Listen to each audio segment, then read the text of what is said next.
வணக்கம். நாள்தோறும் யூடியூபில் கண்டு மகிழ்வதை, ஸ்பாட்டிஃபையில் கேட்டு மகிழ்வதை வரிவடிவில் படித்து ரசியுங்கள் பிளாகில்.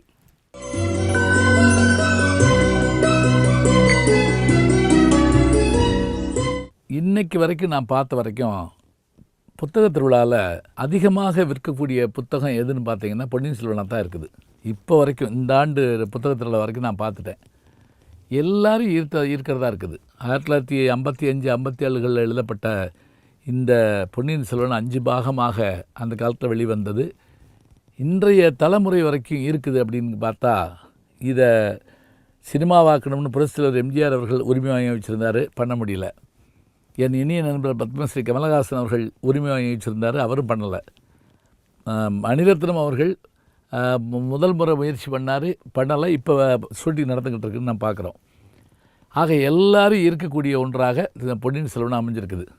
ஆனால் அதை கேட்குற போது பலருக்கு பல சந்தேகங்கள்லாம் ஏற்படுது. அந்த சந்தேகங்கள் என்ன அப்படிங்கிறத இதை தொகுத்தளிக்கிற திருமதி அர்ச்சனா கார்த்திகேயன் அவர்கள் வினாவாக என்னிடத்தில் கேட்குறாரு. நான் விடையாக உங்களுக்கு சொல்கிறேன். கதாபாத்திரங்களை பற்றிய உங்களின் கருத்து?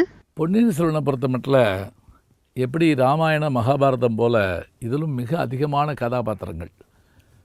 அதாவது 5 பாகம் அப்படின்னாலும் 5 பாகத்துலேயும் அறிமுகமாகிட்டே இருப்பாங்க பாத்திரங்கள். இதில் வரலாற்று பாத்திரங்கள்னு எடுத்து பார்த்திங்கன்னா, வாழ்ந்தவர்கள், உண்மையிலேயே வாழ்ந்தவர்கள் என்று பார்த்தால் பராந்தக சோழன், ராஜாதித்தன், கண்டராதித்தர், அதே போல் சுந்தர சோழன், அவருடைய மகனாகிய ஆதித்த கரிகாலன், பொன்னியின் செல்வன் என்று அழைக்கப்படுகின்ற ராஜராஜ சோழன், அவருடைய சகோதரியாகிய குந்தவை நாச்சியார், அவருடைய அம்மாவாகிய வானவன் மாதேவி, மனைவி பெயராகிய வானதி, அதே போல் வந்தியத்தேவன், அனிருத்த பிரம்மராயர், இவர்கள் எல்லாரும் நமக்கு வரலாற்றில் இருக்கக்கூடிய பாத்திரங்களாக வர்றாங்க. சரி, இந்த பாத்திரங்களை மாத்திரம் வச்சுக்கிட்டு நம்ம கதையை நகட்டிட முடியுமா அப்படின்னா முடியாது. அதற்காகவே கல்கி அவர்கள் மிக அற்புதமான ஒரு உத்தியை கையாளுறார். என்ன அப்படின்னு பார்த்தீங்கன்னா, கொஞ்சம் கற்பனை கலந்து பெரும் அளவில் அந்த கதையை நகட்டிட்டு போகிறார். சான்றாக வந்தியத்தேவனை பற்றி வரலாற்றில் நமக்கு குறைவாக தான் கிடைக்குது செய்திகள். அதாவது வல்லவராய வந்தியத்தேவன்கிறது வானாதிராயர்கள் குலத்தை சேர்ந்தவருங்கிறது நமக்கு தெரியும். அதில் இளவரசர்களில் ஒருத்தர். வானாதிராயர்கள்னே ஒரு புத்தகம் இருக்குது. அதில் நீங்கள் படித்து பார்த்தீங்கன்னா தெரியும். 2000 ஆண்டு தமிழ்நாட்டை ஆண்ட சிற்றரசர்களில் அவர்களும் ஒருத்தவங்க. அந்த வானாதிராயர் வம்சத்தை சேர்ந்தவர் தான் இவர். ஆனால் இவர் நமக்கு 10ஆம் நூற்றாண்டுபடி கல்வெட்டு கட்டுப்படி பார்த்தா சிறு கல்வெட்டு தான் நமக்கு கிடைக்கிது இவரை பற்றி குறிப்பு. அதாவது குந்தவையினுடைய கணவர் அப்படிங்கிறத மட்டும்தான் நமக்கு தெரியுது. இதை வைத்துக்கொண்டு இவரே கதாநாயகனாக மாற்றுறார் கல்கி. அதுதான் ஆச்சரியம். ஏன்னா கற்பனை பாத்திரத்தை என்ன வேணாலும் சொல்லலாம், வரலாற்று பாத்திரத்தை நம்ம மாற்ற முடியாது. அதே மாதிரி மிரட்டலான ஒரு பாத்திரம் எதுன்னு பார்த்தீங்கன்னா நந்தினின்னு ஒரு பாத்திரம் இருந்ததா என்றால் வரலாற்றில் தெரியாது. இதுபோல் சம்புராயர்கள் இருந்தாங்க. சம்புராயருடைய மகன் கந்தமாறனா என்பது நமக்கு தெரியாது. அதே போல் அதில் வரக்கூடிய குடந்து சோதிடர், இன்னும் மற்றும் இருக்கக்கூடிய தோழிமார்கள், இவங்க எல்லாருமே உண்மையிலேயே இருந்தார்களா என்றால் அவர்களோடு இருந்திருப்பார்கள். அவருடைய கற்பனை பாத்திரங்களாக இவர் படைத்திருக்கிறார். இப்போ முதல் பாகத்தில் நீங்கள் பார்த்துருக்குறீங்க. இந்த முதல் பாகத்தில் வந்திருக்கக்கூடிய இந்த கற்பனை பாத்திரங்களும் இன்னும் கதாநாயகனை நம்ம இன்னும் சந்திக்கவே இல்லை. அதுதான் ஆச்சரியம். 2ஆம் பாகத்தில் தான் கதாநாயகனை சந்திக்க போகிறோம். அப்போ இந்த கற்பனை பாத்திரங்கள் இருப்பதால் தான் கதை மிக சுவாரஸ்யமாக செல்லுகிறது. அதிலும் குறிப்பாக பாண்டி நாட்டு ஆபத்து உதவிகள் அவர்கள் இருந்தார்கள் என்பதற்கான ஆதாரம் இருக்குது. அவருடைய செயல்பாடுகள்லாம் நீங்கள் படித்து பார்த்திங்கன்னா ரொம்ப ஆச்சரியமாக இருக்கும். மர்ம கதையே தோற்று போகும், அத்தகைய சிறப்பு இருக்குது. இதெல்லாம் நீங்கள் தொடர்ந்து பார்க்க இருக்கிறீங்க, கேட்க இருக்கிறீங்க. உங்களுக்கு பிடிச்ச கதாபாத்திரம் யாருங்க ஐயா? பொன்னியின் செல்வனை பொறுத்த மட்டும் என்னை ரொம்ப ஈர்த்த கதாபாத்திரம் அப்படின்னு பார்த்தீங்கன்னா வந்தியத்தேவன் தான். அது எல்லோரும் சொல்கிறாங்களே, நீங்களும் சொல்கிறீங்களா அப்படின்னு கேட்டால் அப்படி இல்லை. என் வாழ்க்கையை பொறுத்த மட்டும் நான் வந்தியத்தேவன் போல தான் எப்போவும் இருக்கணும்னு நினைப்பேன். முதல் பாகத்தில் ஆடிப்பெருக்கு அன்னைக்கு தொடங்கக்கூடிய கதாநாயகன் வந்தியத்தேவனில் தொடங்கக்கூடிய அந்த பொன்னியின் செல்வன் 5ஆம் பாகத்தில் வந்தியத்தேவனே இப்போது இடத்தில் நாங்கள் விடைபெறுகிறோம் அப்படின்னு அந்த 5ஆம் பாகம் முடிகிற போது ஏற்படுற நிகழ்வு வரைக்கும் அந்த பயணப்படுற அந்த பகுதி முழுவதும் நமக்கு ஒரு பெரிய வியப்பை தரும். எந்த நேரத்துலையும் குதூகலமும் வீரமும் விவேகமும் கொண்ட மதியுகம் கொண்ட ஒரு அருமையான பாத்திரம் வந்தியத்தேவன் தான்.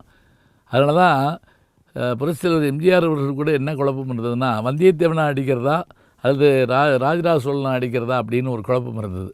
அப்படியான ஒரு போட்டி பாத்திரங்கிறது வந்தியத்தேவன் தான். அதனால் ரொம்ப பிடிச்ச பாத்திரம் வந்தியத்தேவன்.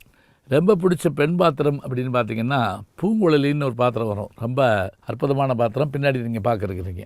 பொன்னியின் செல்வன் கதையை பொறுத்த மட்டும் பெண்களோட ஆளுமை, ஆட்சி, அழகு பத்தி கல்கி ரொம்பவே உயர்ந்து பேசுகிறார். அதை பற்றி உங்களின் கருத்து? இதில் என்ன சிறப்பு அப்படின்னு கேட்டிங்கன்னா, இவர்களெல்லாம் வாழ்ந்தவர்கள், அதுதான் பெரிய விஷயம்.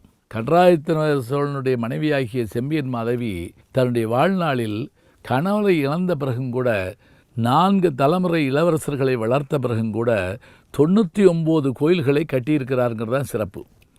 செம்பியன் மாதேவியினுடைய ஊருக்கு நான் சமீபத்தில் போயிருந்தேன். அந்த அம்மாவுடைய திருவுருவ சிலை திறந்து வைக்கக்கூடிய வாய்ப்பு அங்கிருந்தவர்களோடு சேர்ந்து எனக்கும் கிடைச்சது. பழுவூரை தாண்டி நாம் அரியலூர் போகின்ற வழியில் செம்பியன் மாதேவியினுடைய ஊர் இருக்கிறது. செம்பியன் மாதேவி மிகப்பெரிய பேரரசி. அதே போல் குந்தவை இளவரசி, வானவன் மாதேவி இளவரசி, இவர்கள் எல்லாருமே படித்தவர்களாக, அறிவார்ந்தவர்களாக, செல்வமுடையவர்களாக இருந்திருக்கிறார்கள். இன்னும் சொல்வதாக இருந்தால், ராஜராஜ சோழனுக்கு உலக நாடுகளில் ஜெயிக்க வேண்டும் என்கின்ற எண்ணத்தை உருவாக்கி தந்தவளே அவளுடைய சகோதரியாகிய குந்தவி நாச்சியார் தான். அவளுடைய தூண்டுதலால் தான் அந்த கோவில் கூட கட்டப்பட்டது என்று சொல்லப்படுகிறது. தன்னுடைய ஆபரணங்கள் மட்டுமன்றவற்றையெல்லாம், தனக்கு சேர வேண்டிய சொத்தை எல்லாம் கோயில்களுக்கு அளித்த பெருமை அந்த கால சோழர்கள பெண்களுக்கு உண்டு என்று சொன்னால், கல்வி அறிவிலும் செல்வச் செழிப்பிலும் ஆலோசனை கூறுவதிலும் அரசியலிலும் பெண்கள் முக்கியத்துவம் வாய்ந்தவர்களாக இருந்திருக்கிறார்கள் என்பதை வரலாற்றிலே படிக்கிறோம். கல்கியும் நமக்கு அதை உணர்த்துகிறார். பொன்னியின் செல்வன்ல அதிகமா ஜோதிட கருத்துக்கள் வருது.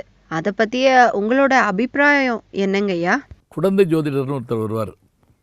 அந்த குடந்தை ஜோதிடர் கற்பனை பாத்திரம் தான். சொல்லப்படுற வானசாஸ்திரங்கள் பற்றிய செய்திகளெல்லாம் கல்கி அவர்கள் வரலாற்றில் படிச்சிருக்கணும். அதில் குறிப்பாக தூமகேது புவிக்கென தோன்றிய அப்படின்னு ஒரு வார்த்தையை ராமாயணத்தில் பார்க்குறோம். ராமாயணம் 12ஆம் நூற்றாண்டு தான். ஆனால் சங்க இலக்கியத்திலேயே தூமகேதுன்னா வால் நட்சத்திரம்னு பேர். இந்த வால் நட்சத்திரம் தோன்றுகிற போதெல்லாம் அரசகுல மக்களுக்கு ஆபத்து ஏற்படுங்கிற ஒரு நம்பிக்கை இருந்தது. இதை பொன்னியின் செல்வன் முழுவதுமே நீங்கள் கொண்டு போகிறத பார்க்கலாம். முதல் பாகத்திலிருந்து, அதுவும் அந்த 4ஆம் பாகத்திலெல்லாம் அந்த வால் சுருங்கியிருக்குன்னு சொல்கிற போது அதிர்ச்சி ஏற்படும். நமக்கு ஏதோ ஒரு விபத்து ஏற்பட போகுதுங்கிற விஷயத்த சொல்லுவாங்க. அப்போ இந்த மாதிரியான வானசாஸ்திரங்கள் பற்றிய செய்திகள் வரலாற்றில் இருக்குது. ஆனால் இவர் கொஞ்சம் சுவாரஸ்யமாக சொல்கிறார், அவ்வளோதான். பௌத்தம், சமணம், வைஷ்ணவம், சைவம், இதை பற்றி உங்களுடைய கருத்து என்னங்கய்யா? பொதுவாக தமிழ்நாட்டில், இந்தியாவில் நல்லா சொல்கிறதா இருந்தால், இந்தியாவில் 6 வகையான மதங்கள் இருந்தன, இப்போவும் இருக்கின்றன அப்படிங்கிறாங்க. அது என்ன அப்படின்னு பார்த்தா, 1 சிவனை மட்டும் வணங்குகின்ற மதம் சைவம், திருமாலை மட்டும் வணங்குகின்ற மதம் வைணவம். இது 2 தான் பெரிய மதம். இது தவிர சக்தியை வணங்குகின்ற மதம் சாக்தம். இந்த சிவப்பு போட்டு வச்சுருப்பாங்க, சக்தி வழிபாடு பண்ணுறவங்க. கணபதியை மட்டும் வணங்குகின்ற மதம் காணாபத்தியம். முருகப்பெருமானை வணங்குகின்ற மதம் கௌமாரம், குமரக்கடவுளை வணங்குகின்ற மதம். இது தவிர நெருப்பை, சூரியனை வழிபடுகின்ற மதம், அதுக்கு பேர் சௌரம்னு பேர். இந்த 6 மதங்களின் தொகுப்பு தான் இந்து மதம் நம்ம இன்றைக்கி சொல்கிறோம். இதில் சைவம் வைணவத்துக்குள்ளேயே இவையெல்லாம் வந்துடும். குறிப்பாக சிவபெருமானுடைய மனைவி தான் சக்தி, அதனால் சாக்தம் வந்துடும். மகன்கள் தான் காணாபத்தியம், கணபதி, கௌமாரம், குமரக்கடவுள். அப்போ 4 இதுக்குள்ளேயே வந்துடுது. பாக்கி இருக்கிறது சௌரம் 1, இன்னொன்று வைணவம். இந்த 6 மதங்கள் பழைய மதங்கள். இது தவிர இந்தியாவில் தோன்றிய மதங்கள் என்று பார்த்திங்கன்னா, வடநாட்டில் 23வது தீர்த்தங்கர் தான் மகாவீரர். அவர் அதை வெகுஜனப்படுத்தினார், பரவ செய்தார். அதே போல் அவரோடு ஒத்த காலத்தில் வாழ்ந்தவர் யாருன்னு பார்த்திங்கன்னா புத்தர், சித்தார்த்தர். 2 பேருமே கிமு 6ஆம் நூற்றாண்டை சார்ந்தவர்கள்ங்கிறாங்க. பழைய மதங்கள் தான். ஆக சமணம், பௌத்தம், சைவம், வைணவம் இது 4 பெரிய மதங்கள். இந்த 4ல் பொன்னியின் செல்வனில் நம்ம பார்க்குறது என்ன அப்படின்னா, சோழர்கள் பெரும்பாலும் என்ன அப்படி இருந்தாங்கன்னா அவர்கள் சைவர்களாகத்தான் இருந்தாங்க. அதனால தான் பிற்காலத்தில் கூட அந்த தசாவதாரம் படத்தில் காட்டுற மாதிரி திருமால் சிலையை கொண்டு போய் கடலில் போடுறதா சோழரை பற்றி பார்க்குறோம். கிருமிகண்ட சோழன் அப்படின்னு. அவர்கள் சைவர்களாக இருந்தார்கள். வைணவர்களாகவும் பெருமதம் அங்கே இருந்தது. 12 ஆழ்வார்கள் தங்களுடைய பாடல்கள் திவ்ய பிரபந்தம் மூலம் உலகம் பூரா அதை கொண்டு சென்றாங்க. சைவர்கள் 63 நாயன்மார்கள். அதில் குறிப்பாக 4 திருஞான சம்பந்தர், திருநாவுக்கரசர், சுந்தரர், மாணிக்கவாசகர், தேவாரம், திருவாசகம் இது மூலமாக மக்களை சென்று அடைந்தார்கள். இதில் சோழர் காலத்திற்கு முந்தையே முற்கால சோழர்கள் காலத்தில் அல்லது பாண்டியர்கள் காலத்தில் இங்கே சமண பௌத்தம் வரத் தொடங்கியது. வந்ததோடு மட்டுமில்லாமல் நிலை கொண்டது. அரச மதம் அளவுக்கு வந்துருச்சு. பாண்டிய மன்னன் கூட சமண மதத்தை தழுவி இருந்தான்ங்கிறத பார்க்குறோம். அதே போல் பல்லவ மன்னன் சமணத்தை தழுவி இருந்ததை பார்க்குறோம். அதே போல் பௌத்த மதத்துக்கான மடாலயங்கள் நிறைய இங்கே இருந்திருக்கு. அப்போ இந்த 10ஆம் நூற்றாண்டில் நடக்கிற கதை பொன்னியின் செல்வன். இதுக்கு முன்பாக வலுவாக இருந்த, வலுவிழந்து கொண்டிருந்த, வளர்ந்து வருகின்ற மதங்கள் என்கின்ற வகையில் சமணம், பௌத்தம், சைவம், வைணவம் இவற்றையெல்லாம் தன்னுடைய கதை மாந்தர்கள் மூலமாக வெளிப்படுத்துகின்றார் கல்கி. ஆழ்வார்க்கடியான் பற்றி கொஞ்சம் சொல்லுங்களேன். எனக்கு ரொம்ப பிடிச்சவர் அவர் தான். உங்களுக்கு மட்டுமில்லை, ஆழ்வார்க்கடியான் எல்லாருக்கும் பிடிச்சவர். இப்போ பொன்னியின் செல்வனை நாடகமாக போட்டாங்க. அதில் பெருங்கூட்டம் மதுரையில் லட்சுமிதரன் ஹாலில் நடந்தது. அதில் யாருக்கு கைதட்டு அதிகம் இருந்ததுன்னா ஆழ்வார்க்கடியனுடைய என்ட்ரியில் தான். அவர் அப்படி இந்த குச்சியை சுற்றிக்கிட்டு அப்படி உள்ள முன்குடிமையோடு வந்து உள்ளே நுழையிற போது பெருங்கைதட்டு வந்தது. அப்போ எல்லாரும் ஈர்த்திருக்கக்கூடிய ஒரு பாத்திரம் ஆழ்வார்க்கடியான் தான். எனக்கு தெரிஞ்சு நான்லாம் சின்ன பிள்ளையாக இருக்கிறப்ப இது படமாக எடுக்கப்பட்டால் பாலையா அல்லது தங்கவேலு அதை பண்ணிட்டு தான் நல்லாயிருக்கும் அப்படின்னு நான் நினைப்பேன். ஆழ்வார்க்கடியானா பண்ணியிருக்கணும் அப்படின்னு நினைப்பேன். ஆழ்வார்க்கடியான் பாத்திரம் சாதாரணமான பாத்திரம் இல்லை. வீரம் மிகுந்தவன் வந்தியத்தேவன் என்றால், வேகம் மிகுந்தவன் வந்தியத்தேவன் என்றால், அந்த வீரமும் வேகமும் இணைந்து இருக்கின்ற ஒரு பொறுமைசாலி, புத்திசாலி ஆழ்வார்க்கடியான். அது மட்டும் இல்லை, அனிருத்த பிரம்மராயர் என்கின்ற அந்த சோழ நாட்டினுடைய மிகப்பெரிய மந்திரி, அந்த மந்திரியினுடைய பணியாள், அவர் ஒரு வகையில் ஒற்றர் தான். ஆனால் எதெல்லாம் கஷ்டப்பட்டு வந்தியத்தேவன் கண்டுபிடிக்கிறானோ அதை சர்வசாதாரணமாக ஒரு வரியில் சொல்லிட்டு போயிடுவார் ஆழ்வார்க்கடியான். அதோடு மட்டும் இல்லை, சில இடங்களில் நம்மளை கலங்க வைக்கிற இடமும் இருக்கும். வந்தியத்தேவனை ஈட்டியில் குத்திட்டு ஓடுற காட்சி ஒன்று வரும். அப்போ ஆழ்வார்க்கடியான் மேலே சந்தேகப்பட்டு இப்படி செஞ்சுட்டீங்களே அப்படின்னு சொல்லி ஆழ்வார்க்கடியானை வந்தியத்தேவன் கேட்குறப்ப அப்படியே கண்ணீர் மல்கிடும் நமக்கு. ஆழ்வார்க்கடியானே நடிக்கிறவாப்பில், ஐயோ இப்படி கேட்டார் அப்படின்னு சொல்லிட்டு. வானதி, குந்தவை என்று எல்லாரிடமும் பேசக்கூடிய ஒரு பாத்திரம், பழுவேற்றாயர்கள் எல்லார்ட்டையும் பேசக்கூடிய பாத்திரம், கதாநாயகனோடு சமமாக பயணம் பண்ணக்கூடிய ஒரு பாத்திரம்னா இந்த பாத்திரம்தான். இன்றைக்கி நீங்கள் கதாநாயகனோடு எல்லா காமெடி நடிகர்கள் வந்தாலும் கூட அவர்களெல்லாம் வெறும் காமெடி நடிகர்களாக இருப்பார்கள். ஆனால் மிக புத்திசாலியான கலைவாணர் என்எஸ் மாதிரியான ஒரு ஒப்பீடு சொல்லலாம் என்றால் ஆழ்வார்க்கடியானை அப்படி படைத்திருப்பார் கல்கி அவர்கள். பொன்னியின் செல்வன் கேட்கும்போது தான் தெரியுது நம்ம நாட்டில் இவ்வளவு போர்கள் நடந்திருக்குன்ட்டு. இந்த போர்கள் மட்டும்தானா, இல்லை எந்தெந்த போர்களை பற்றி நம்ம தெரிஞ்சுக்கணும்னு ஒரு ஆர்வமும் இருக்குது. இதெல்லாம் உண்மையாக நடந்த போருங்களையா? நிச்சயமாக இந்த போர்கள் பற்றியெல்லாம் நம்ம தெரிஞ்சுக்கணும்னா அவர்களுடைய கல்வெட்டுக்களை நீங்கள் படிக்கலாம். மெய்கீர்த்தி அப்படின்னு ராஜராஜ சோழனுடைய அவருடைய கீர்த்தின்னா புகழ், மெய்கீர்த்தின்னா உண்மையான புகழ். அந்த மெய்கீர்த்தியில் சொல்லப்படும். அவர்களுடைய பேர்கள் கூட பார்த்தா அந்த மாதிரி வச்சுருப்பாங்க. மதுராந்தகன் அப்படின்னு பேர் இருந்தால் மதுரையை ஜெயித்ததுனால மதுராந்தகன், சோழாந்தகன் அப்படின்னா சோழர்களை ஜெயித்ததுனால சோழாந்தகன். அதே மாதிரி ஈழம் கொண்ட, மும்முடி கொண்ட, நான்முடி கொண்ட என்ற வார்த்தைகள்லாம் சொல்லப்பட்டதுன்னா அந்தந்த ஊர்களை ஜெயிச்சாங்கன்னு அர்த்தம். இந்த போர்கள் நிகழ காரணம் வந்து இவங்களுக்கு போர் வெறி பிடிச்சி இவங்க அலையலை. எல்லாம் நமக்கு அடிபணிஞ்சிருக்க வேண்டும் என்கின்ற எண்ணமும் நல்லதை செய்யணுங்கிற ஒரு எண்ணமும் அவர்கள்ட்ட இருந்தது.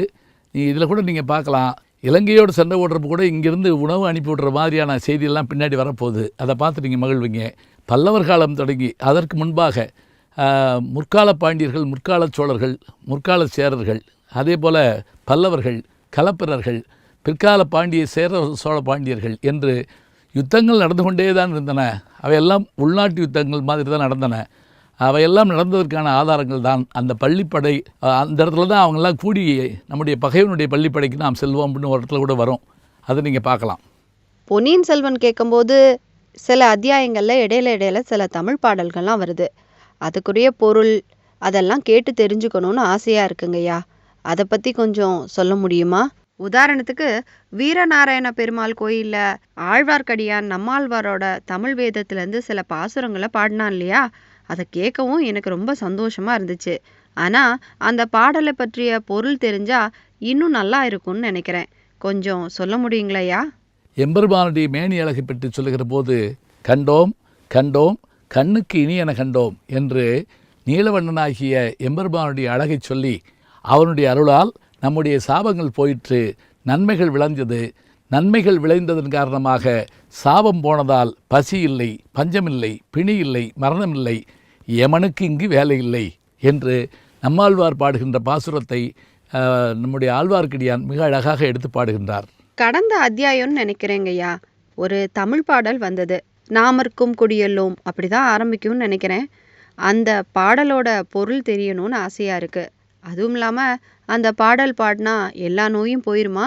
அது எப்போ பாடினது அப்படின்னு சொல்ல முடியுங்களாயா? சுந்தர சோழரை பார்ப்பதற்காக, படுக்கையில் இருந்த சுந்தர சோழரை பார்ப்பதற்காக கவிவாணர்கள்லாம் வர்றப்ப வந்தியத்தேவன், நம்ம வந்தியத்தேவனும் கூட கலந்து போகிறார். அப்போ எல்லாரும் சொல்கிறாங்க, வாழ்த்தி பாடுறாங்க, நான் எவ்வளோ நாள் இருக்க போகிறேன், யமன் வந்து என்னை கூட்டிகிட்டு போகிறான் அப்படின்னு வந்து சொல்கிறார் சுந்தர சோழர்.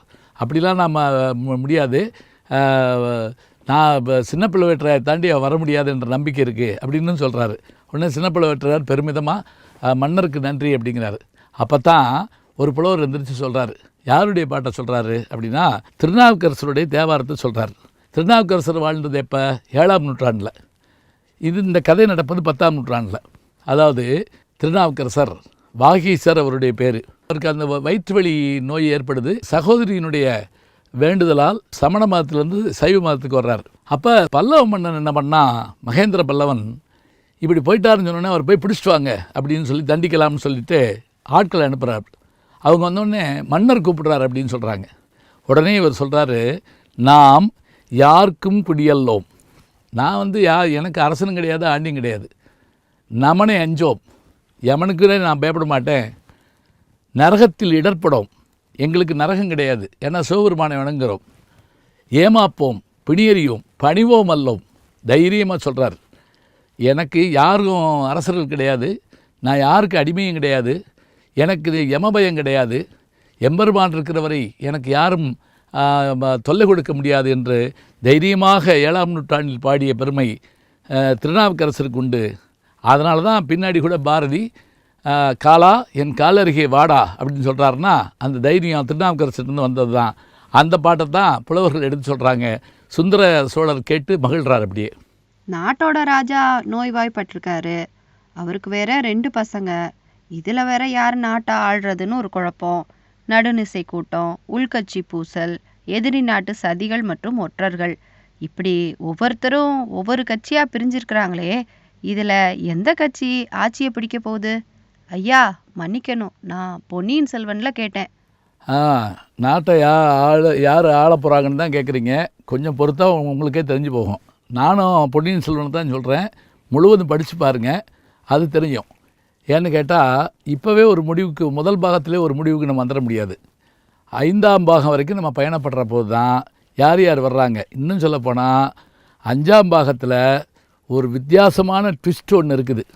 அதை நீங்கள் யாருமே எதிர்பார்த்துருக்க மாட்டீங்க. யார் தலையில் அந்த மகுடம் ஏறப்போகுதுங்கிற விஷயத்த அதில் தான் பார்க்கணும். நாட்டை யார் ஆள போகிறாங்கிற முடிவு தெரிகிற வரைக்கும், நான் இன்றைக்கி சொல்லலை, அன்றைக்கே சொல்கிறேன், தெரிகிற வரைக்கும் ஒரு மர்மம் அப்படி நிலவிக்கிட்டே இருந்தால் நல்லது தான். தொடர்ந்து படிங்க, இந்த மர்மம் தான் நம்மளை படிக்க வைக்கும். வணக்கம் ஐயா, என் பெரியவன். நான் இப்பதான் பொன்னியின் செல்வன் கேட்க ஆரம்பிச்சிருக்கேன். இந்த கதையில வர மாதிரி ராஜர்கள், வீரர்கள், அப்புறம் யானையில போற மாதிரி, குதிரையில போற மாதிரி, பல்லாக்கு தூக்குற மாதிரி, இதெல்லாம் ஆசிரியர்கள் வர்ணனைக்காக சொல்றாங்களா, இல்ல நிஜமாவே ராஜர்கள், வீரர்கள் இந்த மாதிரி கம்பீரமா இருந்தாங்களா ஐயா? யுவன் வணக்கம். நீங்கள் கேட்ட கேள்வி அருமையான கேள்வி. நீங்கள் கோயிலுக்கு போனீங்கன்னா யானை நிற்கும், அது ஆசீர்வாதம் பண்ண சொல்லுவார். உடனே அப்படி தலையில் நம்ம மேலே கை வைக்கும். சில சமயம் தண்ணி வச்சு ஃபுன் அப்படி நம்ம மேலே ஊதும். பார்த்துருப்பீங்க இல்லையா? இப்போ யானையை நீங்கள் பார்த்துருக்கீங்க. குதிரையை சில சமயத்தில் நீங்கள் கடற்கரையில் பார்த்துருப்பீங்க. கல்யாண வீடுகளில் சாரட் வண்டியில் மாப்பிள்ளை வருவார், பார்த்துருப்பீங்க. இதெல்லாம் இன்றைக்கி அபூர்வ பொருளாக இருக்குது. அதாவது ரேர் கலெக்ஷனுங்கிற மாதிரி இருக்குது. ஆனால் அந்த காலத்தில் பொன்னியின் செல்வன் காலத்தில் இதில் தான் பிரயாணம் பண்ணியிருக்காங்க. இப்போ நடந்து போகிறது ஒரு வகை. ஆழ்வார்க்கடியானும் இன்னும் சில பேரும் எப்போவும் நடந்து போயிட்டே இருப்பாங்க. வந்தியத்தேவன் நடந்து போவார், குதிரையில் போவார், படகுல போவார்.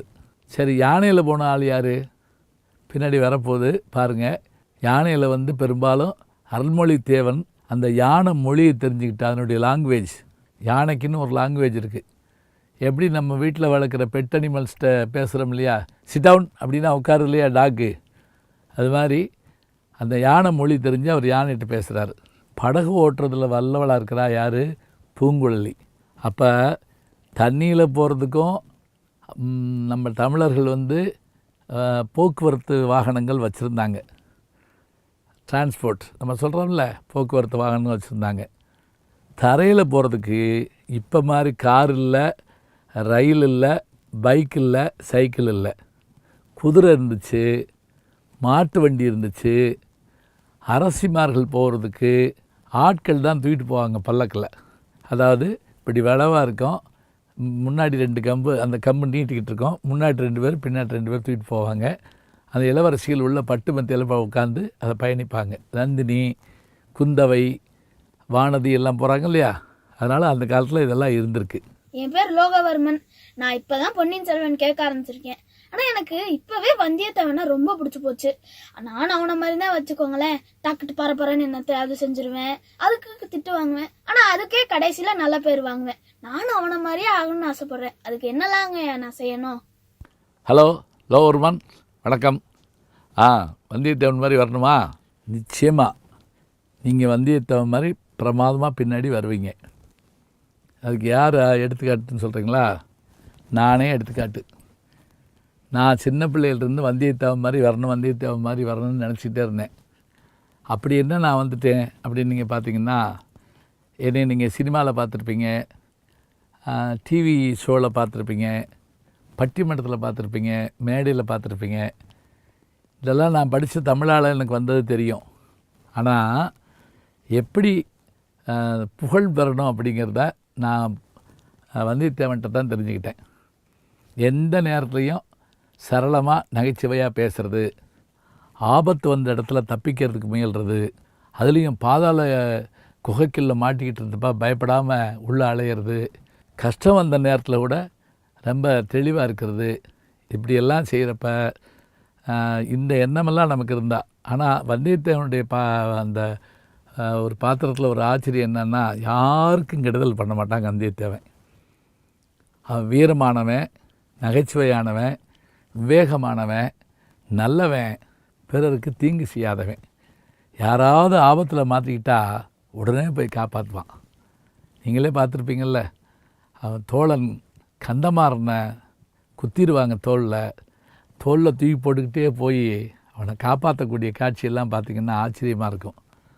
அப்போ வந்தியத்தேவன் மாதிரி நல்லவனாக இருங்க, வல்லவனாக இருங்க, வீரனாக இருங்க, நிறைய பேர் உங்களுக்கு கிடைக்கும். நீங்கள் உங்கள் குழந்தைகளுக்கு இதை சொல்லலாம். என் பேர் சஞ்சனா. எங்கள் அம்மா அப்பா கூட நான் நிறையா கோயில்களுக்கு போயிருக்கேன். அப்போ ஞானசம்பந்தர், சுந்தரர், மாணிக்கவாசகர் நிறைய பாடல்கள் பாடினதான் நான் கேள்விப்பட்டிருக்கேன். இன்னைக்கு தான் நான் பொன்னியின் செல்வத்திலையும் கேட்டிருக்கேன். மதுரையை ஆண்ட பாண்டிய மன்னரின் அமைச்சராக மாணிக்கவாசகர் இருந்தார்னு கேள்விப்பட்டேன். இதே மாதிரி பல சுவாரஸ்யமான விஷயங்கள் மதுரையில் நடந்தால் சொல்லுங்க ஐயா. ஹலோ சஞ்சனா, எப்படி இருக்கீங்க? உங்களுடைய இந்த பொன்னியின் செல்வனை நீங்கள் கேட்டுட்டு வர்றதையும் அதில் வர்ற கேள்விகளையும் பார்த்தேன். என்கிட்ட நீங்கள் கேட்டிருந்த கேள்வி ரொம்ப நல்லா இருந்தது.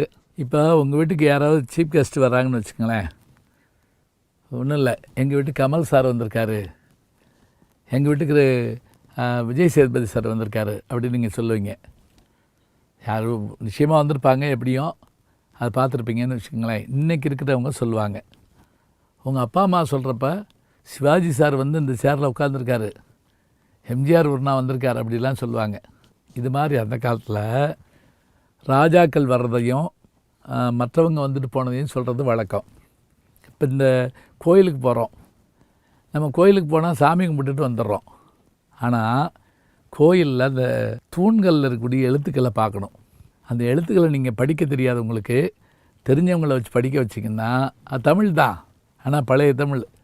படிக்க வச்சு பார்த்திங்கன்னா அதில் போட்டிருக்கோம் திருஞான சம்பந்தர் இங்கே வந்து பாடியிருக்காரு அப்படின்னு அதில் போட்டிருக்கோம். அப்போ திருஞான சம்பந்தர் வாழ்ந்த காலம், திருநாவுக்கரசர் வாழ்ந்த காலம், இதெல்லாம் நம்ம பார்க்குறோம். இந்த பொன்னியின் செல்வன் கதையில் 2 பேர் முக்கியமாக வருவாங்க.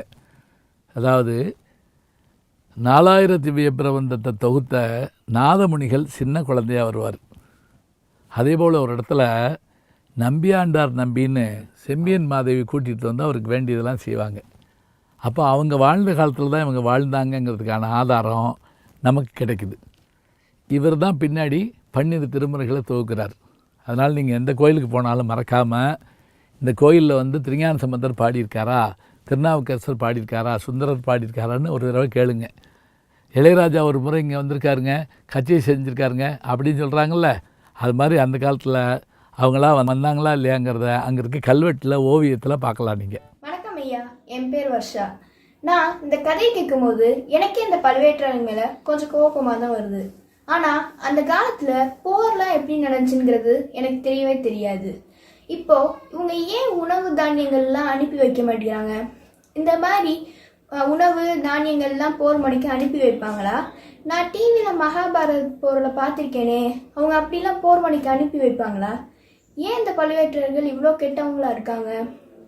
வர்ஷா, எப்படி இருக்கீங்க? உங்களுடைய கேள்வி பார்த்தேன். போர்களுக்கு ஏன் உணவெல்லாம் அனுப்புறதில்லை அப்படிங்கிற மாதிரி ஒரு கேள்வி கேட்டீங்க. பொதுவாக போர் செய்கிறப்ப சாப்பாடுகளை எங்கேருந்து எடுப்பாங்கன்னா எதிரி நாட்டிலேருந்து தான் எடுப்பாங்க. இப்போ நம்ம ஊர் மேலே ஒருத்தர் படையெடுத்து வர்றாங்கன்னு வச்சுக்கோங்களேன், சீனாக்காரங்க படையெடுத்து வர்றாங்க. அவங்க என்ன நமக்கு சாப்பாடு போட்டுக்கிட்டா இருப்பாங்க? இல்லை, நம்ம சாப்பாடை பிடிங்கிட்டு நம்மளை ஜெயிலில் தள்ளிடுவாங்க. அதுதான் யுத்த முறையே. ஆனால் அருள்மொழிவர்மர் என்ன பண்ணுறாரு, இங்கேருந்து நம்ம சாப்பாடை கொண்டு போய் நம்ம வீரர்களுக்கு கொடுத்து அங்கே சண்டை போடுறதா காட்டுறாரு. இது பழுவேட்டரையர்களுக்கு பிடிக்கலை. ஏன்னா பழுவேட்டரையர்கள் பழைய ஆட்கள்.